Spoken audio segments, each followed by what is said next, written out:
Bonsoir à tous. Qu'est-ce qui se passe dans le mouvement Ensemble pour la République? Alors, je vais essayer un peu de faire une analyse. Est-ce que Moïse Katumbi n'est-il pas en train de fuir Joseph Kabila?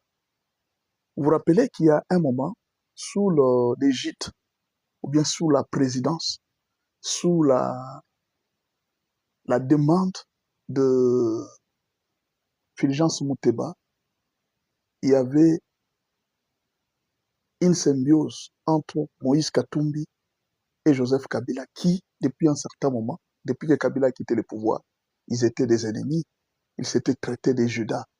Et alors Moïse s'est rendu compte qu'il pouvait faire alliance avec Joseph Kabila pour contraindre Félix Tshisekedi. Mais malheureusement, les choses ne se sont pas passées comme c'était prévu. Le temps dure. Pour Joseph Kabila, peut-être politicien ou maquisard, il peut encore supporter. Mais Moïse n'est pas politicien. Moïse, c'est un homme d'affaires. Le temps compte. L'absence paye cher. Vivre à l'étranger, ça coûte cher. À Lumbashi, il a tout. Il a la source, il a les portes, il a les opportunités, il a des biens, il a la clé. Mais à l'étranger, il dépense. À Lumbashi, il fait entrer. Mais à l'étranger, il dépense. Il est obligé de dépenser pour sa sécurité. Il est obligé de dépenser pour ses déplacements. Tout homme d'affaires se sent menacé quand il doit toujours dépenser sans faire entrer. Et ça devient toujours difficile. En plus, rien ne rassure qu'il est sécurisé en étant en dehors du pays. Pourquoi? Parce que l'un ou après l'autre jour, il peut être arrêté. Aujourd'hui, il y a un problème très sérieux qui vient de sortir. Peut-être que vous ne vous rendez pas compte. C'est la vente d'uranium par les Congolais vers la Chine. La RDC a répondu en disant que non, voilà, non, ça a toujours été comme ça. L'uranium a toujours été vendu en faible quantité quand chaque fois les cobaltes se déplacent. Mais les Américains ont déjà commencé ces dossiers. Et les noms de Kabila et Katumbi sont cités jusque-là indirectement. Parce que ce sont eux qui ont géré la période où on est en train de citer les transferts de ces minéraux. Katumbi, c'est ça maintenant l'insécurité. Il peut être ramassé quelque part, on peut le ramasser, on ne sait jamais. Mais il n'a pas aussi de grands problèmes au pays. Il pouvait faire la prison, il pouvait aussi être à la justice, et on ne pouvait pas l'arrêter pour ce qu'il avait fait. Peut-être aussi. Mais alors, Katumbi se sent en difficulté. Et qu'est-ce qu'il a fait? Oh, je ne dis pas que c'est ça. Je suis en train d'analyser. J'analyse par rapport au fait. D'abord, nous voyons Katebe Katoto qui vient. Dans les dossiers Katebe Katoto, on ne parle pas vraiment de Moïse Katumbi. Et puis, quelques temps après, nous allons voir la fille d'Olivier Kamitatou qui démissionne de l'ensemble. Nous allons encore voir Moïse Katumbi faire la réconciliation entre Olivier Kamitatou et Idi Kalonda. Mais de quoi ils s'étaient brouillés, ces deux-là? Ils s'étaient chamaillés, pourquoi? On ne sait pas, on ne connaît pas la raison. Puis, on remet à Olivier Kamitatou les passeports. Et les gens disent que non, voilà, c'est la décrispation politique. Et Olivier Kamitatou dit que Moïse doit jouer un rôle principal dans les dialogues intercongolais. Mais pourquoi Moïse doit jouer un rôle principal et non Kabila? Il n'y a pas longtemps, tout le monde voulait que Kabila soit. Mais quand vous sentez Olivier Kamitatou parler, c'est comme s'il ne faisait plus mention de Joseph Kabila. Vous sentez de plus en plus une certaine distance vis-à-vis de Kabila, bien qu'il ne voulait pas l'afficher officiellement. Alors, ça maintenant c'est mon analyse. Ce n'est pas ce qu'il y a, mais j'ai fait mon analyse. D'après ce que moi je comprends, quand Katebe Katoto est arrivé, il est venu certainement avec les dossiers de Moïse Katumbi. Il lui a dit, il a transféré à Félix Tshisekedi un dossier particulier, mais qui était un dossier secret. Pourquoi secret? Parce que Moïse ne veut pas afficher qu'il se désolidarise des Kabila comme ça. Ça peut lui coûter cher. Il peut être tué. Alors, la meilleure façon à faire, c'est quoi? C'est avoir l'assurance d'avoir obtenu tous les documents. Peut-être pour Olivier Kamitatou, on dit que oui, on lui a remis les passeports. Qui sait, peut-être que après-demain, on peut remettre à Moïse Katumbi les passeports en secret. On ne sait pas, c'est possible. Les politiciens, c'est compliqué, on ne sait jamais. Mais tel que je vois les choses, Olivier Kamitatu ne s'est pas séparé de Moïse Katumbi. Non, je ne crois pas. Il ne s'est pas séparé de lui. Par contre, il vient de renforcer des relations. Mais Olivier Kamitatu vient de recevoir les passeports. Sur ordre de qui? Peut-être de lui-même, c'est une initiative personnelle.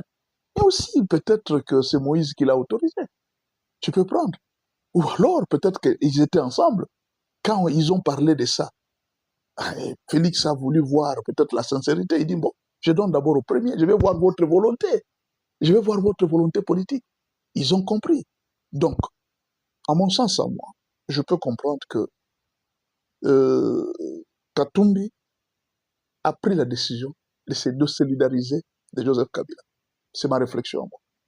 Et alors, il s'est fait passer par des personnes. Il communique un message subliminal. C'est-à-dire un message que vous pouvez comprendre seulement si vous êtes initié. Si vous n'êtes pas initié, vous n'allez pas comprendre. C'est-à-dire, la remise du passeport à Olivier Kamitatu n'est pas vraiment Olivier Kamitatu qu'on vise.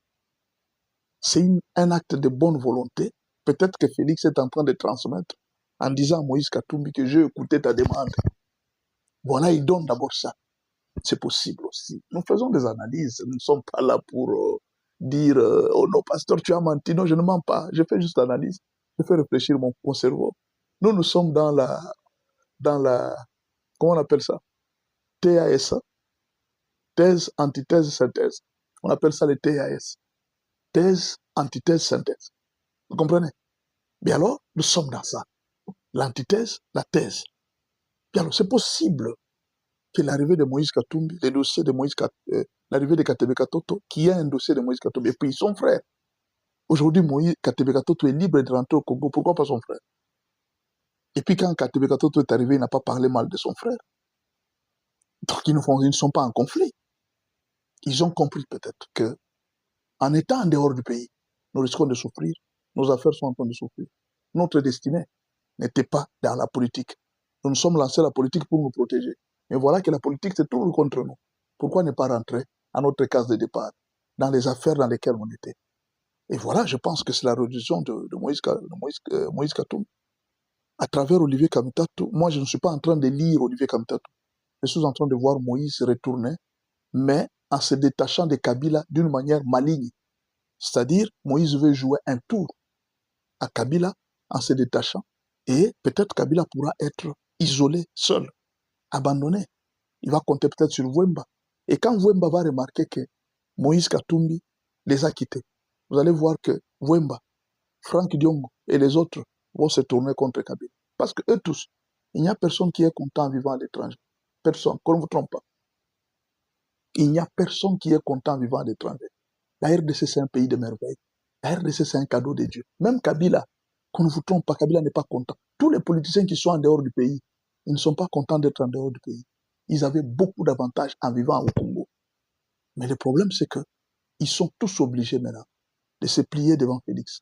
Parce que ce qu'ils ont fait comme moyen pour contraindre Félix à accepter leurs conditions, Félix a refusé jusqu'en dernière minute.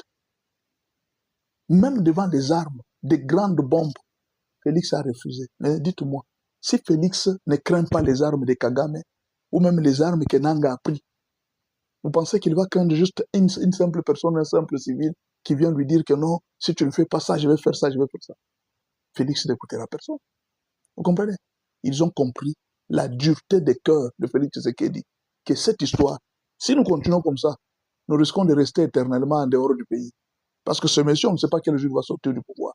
Tous les moyens que nous avons utilisés pour le faire partir, jusque-là, nous n'avons pas réussi. Nous avons dépensé beaucoup d'argent. Et nous continuons à dépenser pour notre sécurité en état à l'étranger. Vous pensez que Kabila, quand il est par exemple au Kenya, vous savez combien il dépense pour sa sécurité?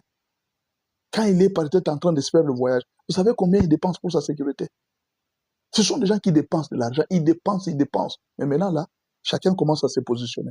Voilà pourquoi cette histoire de C64 ne tiendra pas. Pourquoi ça ne va pas tenir?